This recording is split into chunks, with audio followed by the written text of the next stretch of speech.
We are looking at how to pronounce the name of this Spanish island, a Balearic island.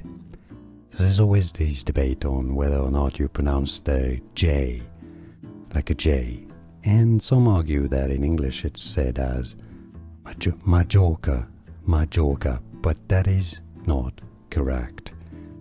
It's said even in English as Majorca, because there is a double L in place of the J in Spanish, and that's pronounced like a Y.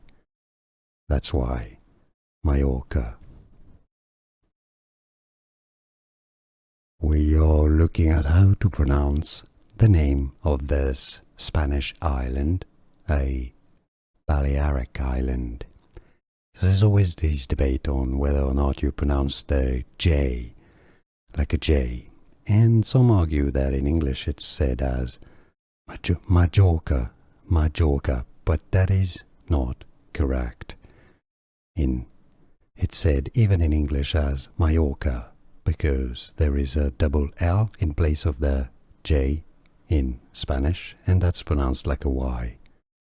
That's why Majorca. Here are more videos on how to pronounce more confusing words and names too many mispronounced. Like this video if you found it useful. I appreciate your support. I'll see you soon, and thanks for watching.